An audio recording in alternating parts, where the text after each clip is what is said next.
Washington controls the world's strongest military, $895 billion in annual firepower, 11 nuclear carriers, thousands of stealth jets, and over 5,000 nuclear warheads.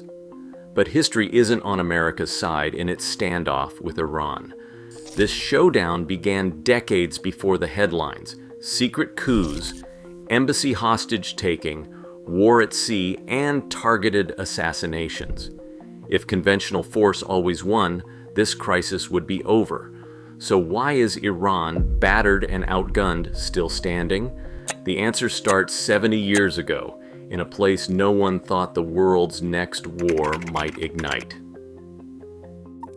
In August 1953, a covert operation backed by the CIA and British intelligence toppled Iran's elected Prime Minister Mohammad Mossadegh and restored the Shah to power. Declassified cables reveal oil interests and Cold War fears driving the coup, but the real cost was a rupture in Iranian trust that would never fully heal. The Shah's rule, propped up by American arms and money, ended in 1979 when a revolution swept through Iran and brought clerical leaders to power. That November 1979, radical students stormed the U.S. Embassy in Tehran, seizing 52 American diplomats and holding them hostage for 444 days. Archival footage from the crisis shows angry crowds, burning flags, and a U.S. government frozen by the ordeal. Washington retaliated by freezing billions in Iranian assets and cutting diplomatic ties. A decade later, American and Iranian forces clashed at sea. In April 1988, Operation Praying Mantis unfolded after a U.S. warship struck an Iranian mine in the Persian Gulf. The U.S. Navy responded by destroying Iranian oil platforms and sinking half of Iran's operational navy in a single day, the largest American naval action since World War II. Each confrontation pushed both sides to prepare for the next. In January 2020, a U.S. drone strike killed General Qasem Soleimani, Iran's most influential military leader on Iraqi soil. Iranian officials vowed revenge, while the U.S. braced for retaliation. Over 7 decades, every blow and counterblow deepened suspicion and forced both nations into a cycle of preemption, deniability, and reprisal. By the time the world reached 2025, the logic of escalation was already set. The numbers behind the United States and Iran military standoff tell a story of overwhelming imbalance. In 2025, the United States spent $895 billion on defense, more than the next 10 countries combined. Iran's military budget stood at roughly $8 billion, a 60-to-1 gap that shapes every aspect of the confrontation. The United States commands a fleet of 11 nuclear-powered aircraft carriers, each a floating air base with thousands of personnel and dozens of advanced jets. Iran has none. American forces operate more than 13,000 military aircraft, including 3,308 combat jets like the F-35 and F-22, the world's most advanced stealth fighters. Iran's Air Force fields 253 combat aircraft, many of them relics from before the 1979 revolution, kept flying through ingenuity and spare parts scavenged on the black market. The gap extends beneath the waves. The United States Navy deploys 69 submarines, many capable of launching nuclear missiles from anywhere on Earth. Iran has 6 small diesel-powered submarines built for coastal defense. On the nuclear front, the United States maintains an arsenal of 5,277 warheads. Iran has none. By every conventional measure, budget, firepower, global reach, this is the most lopsided military matchup on the planet.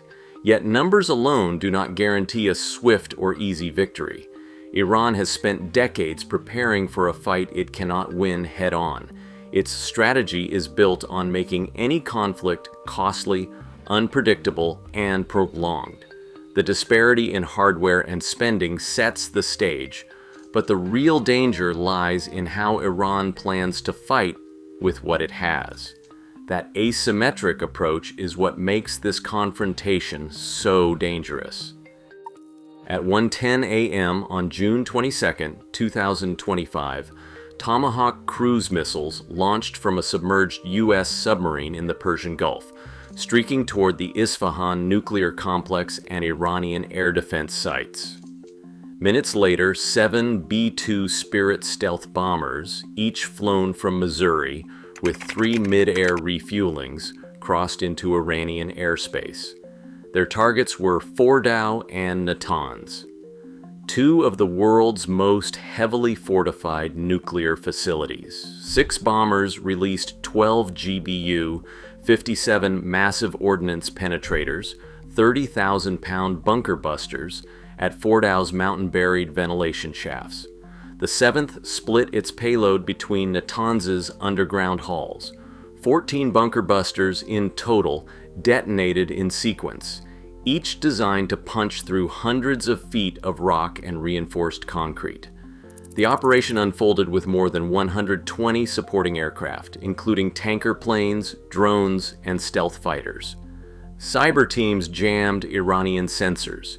Not a single surface-to-air missile launched in response. For 30 minutes, the only sounds in the darkness were the distant rumble of detonations. As dawn broke, the Pentagon declared the mission a resounding success. President Trump announced that Iran's nuclear program had been complete and totally obliterated. Yet a Defense Intelligence Agency memo circulated quietly that afternoon painted a more complicated picture. The strikes had damaged surface structures and breached some underground access points, but the main centrifuge halls at Fordow and Natanz remained partially intact. The operation had set Iran's program back by months, not years. The forensic battle assessment had only begun. Iran's nuclear program survived the June 2025 strikes, battered but not beaten. In the weeks that followed, Israeli agents targeted top Iranian scientists, with 14 killed in a series of attacks that left the research community shaken and forced security protocols underground. Parliament responded by cutting off all cooperation with international nuclear inspectors, closing the doors on outside oversight. Western intelligence agencies lost visibility into Iran's nuclear activities overnight. As the program went dark, Iran's missile arsenal remained largely untouched. By November 2025, U.S. naval patrols in the Indian Ocean intercepted a shipment of Chinese rocket fuel components bound for Iran, a rare glimpse into the network supplying Tehran's missile ambitions. Despite the crackdown, satellite images from January 2026 revealed new construction near Natanz. The site, quickly dubbed Pickaxe Mountain by analysts, appeared to be another deeply buried facility, with reinforced tunnels carved into the hillside and heavy machinery working around the clock. Inside, the Revolutionary Guards, engineers, and commanders restructured their entire chain of command. Orders now flowed through a distributed network, designed so that no single strike could paralyze Iran's ability to launch missiles or coordinate a counterattack. Each adaptation forced adversaries to rethink their assumptions. Iran's program, once exposed and vulnerable, had learned to operate in the shadows, trading openness for survival. On December 28, 2025, Iran's currency collapsed overnight. Crowds filled the streets from Tehran to Shiraz, chanting for jobs, freedom, and an end to clerical rule. Security forces fired into the crowds. Human rights monitors and social media posts documented scenes of chaos, bodies carried away, blood on the pavement. Internet access vanished across major cities. International groups estimated at least hundreds killed, possibly thousands, though exact numbers remain impossible to verify. Tens of thousands were arrested, their families left searching for news. In the shadows, networks of doctors risked their lives to treat wounded protesters hiding from police. The regime's response was relentless, but the scale of unrest rattled even the most loyal officials. The government's grip looked shaky, and for the first time in decades, fear no longer seemed enough to keep the public silent. On January 26, 2026, the USS Abraham Lincoln Carrier Strike Group arrived in the Arabian Sea. The Lincoln, stretching over 3 football fields and carrying 7,000 personnel, brought with it F-35C stealth fighters, FA-18 Super Hornets, and advanced surveillance aircraft. 3 Arleigh Burke-class destroyers, each armed with Tomahawk missiles and Aegis missile defense systems, formed a moving wall around the carrier. Satellite images picked up a new Iranian drone carrier, the Shahid Bagheri, lurking 6 kilometers from the entrance to the Strait of Hormuz. In early February, tensions broke the surface. On February 3rd, 6 IRGC gunboats tried to intercept the U.S.-flagged tanker Stena Imperative. The tanker pressed on, shadowed by the USS McFall. That same day, a U.S. Marine F-35C shot down an Iranian drone approaching the carrier group. Each encounter tightened the margin for error in the world's most important oil corridor. On February 6, 2026, American and Iranian negotiators sat across from each other in Muscat. Steve Witkoff and Jared Kushner arrived with a proposal. Iran would freeze uranium enrichment for 3 years, ship its stockpile abroad, limit its missile program, and receive a non-aggression pact in return. Iran's Foreign Minister Abbas Araghchi called the offer a start, but he insisted only nuclear issues were on the table. The U.S. demanded more. It wanted an end to proxy support and a halt to violence against protesters. Omani mediators shuttled between rooms, searching for common ground as the threat of renewed conflict hung overhead. Rapidan Energy Group analysts put the odds of war at 75%. Israeli military leaders warned that a single miscalculation could trigger open conflict within weeks. For now, the world watched a fragile diplomatic off-ramp, knowing that neither side trusted the other to keep its word.